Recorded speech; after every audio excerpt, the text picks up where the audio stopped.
Arab 12 covering. I'm Stephen Benoon. You're watching Israeli News Live this evening. An opinion piece about this latest news about an Iranian oil tanker on fire.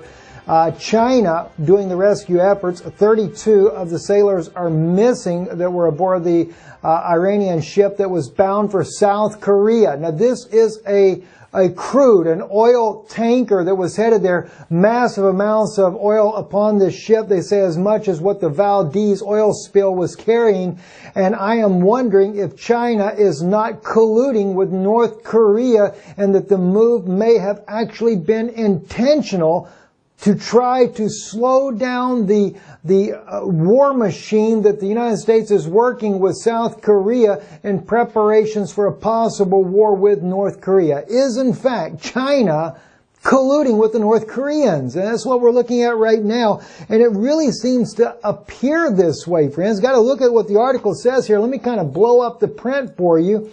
According to this, Beijing, a tanker carrying Iranian oil and run by the country's top oil shipping operators, was ablaze and spewing cargo into the East China Sea yesterday after colliding with a Chinese bulk ship, leaving its 32 crew members missing. The Chinese government said this cloud of dark smoke could be seen billowing out of the Sanchi tanker, engulfing the vessel.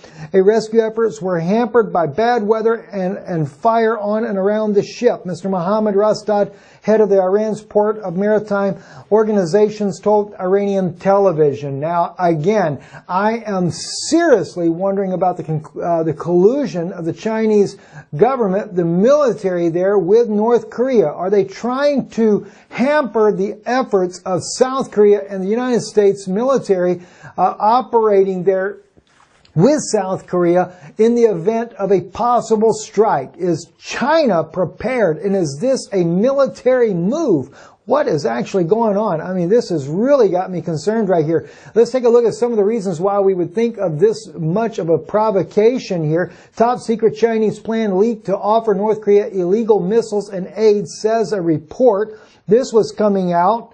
And let me again blow up the print for you guys here. It says China secretly planned to provide North Korea with increased aid and missiles in exchange for Pyongyang to halt any further nuclear tests. Not even abandoning the nuclear arms, but don't just do no more tests. According to the secret document obtained by the Washington Free Beacon, the top secret document obtained by the Free Beacon from a person who had ties to the Chinese intelligence and security communities detailed a plan to deal with North Korea's nuclear threat by allowing them to keep their nuclear arsenal despite having a public stance that calls for denuclearization of North Korea. The document calls into question whether there is an opposition to the Supreme Leader Xi Jinping and the Chinese government.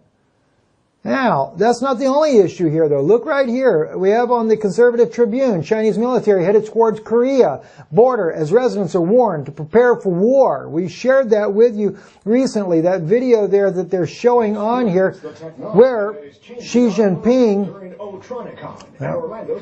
Let's drop it because it's not going to stop the broadcast here. President Xi Jinping was letting his military know to be prepared in all aspects of war.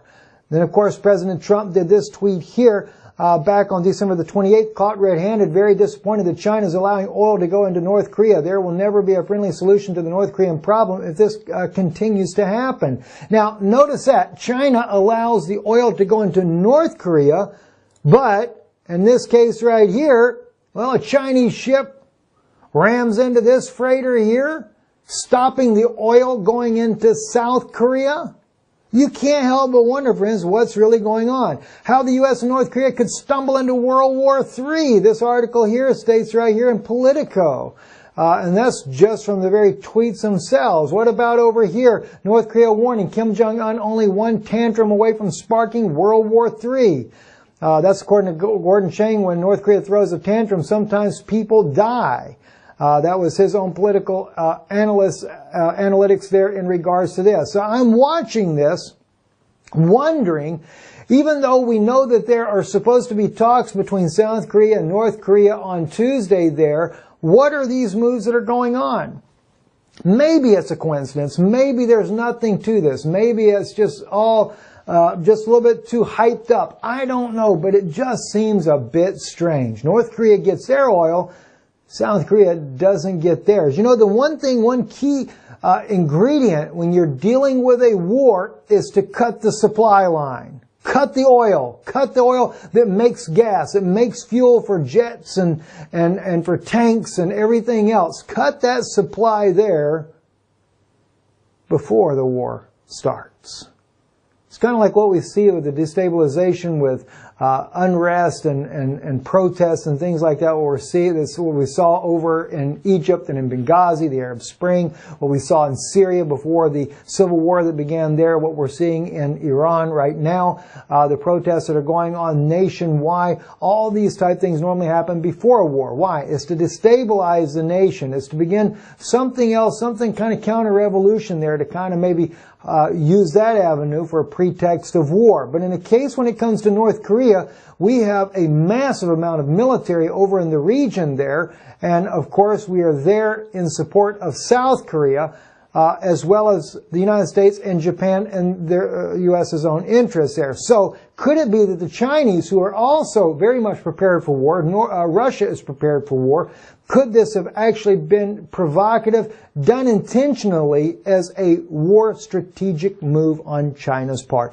I don't know. You think about that yourself. I'm Stephen Benoon with Israeli News Live, Erev Tov. Tomorrow, part 1 with this interesting meeting we had with Dr. Stephen Pidgeon. I did load part 2 first. Don't worry about it. It's actually kind of a different topic altogether we discussed in part 2. So it doesn't really matter which one's part 1 or part 2. But anyway, I'm Stephen Benoon. Shalom and Erev Tov.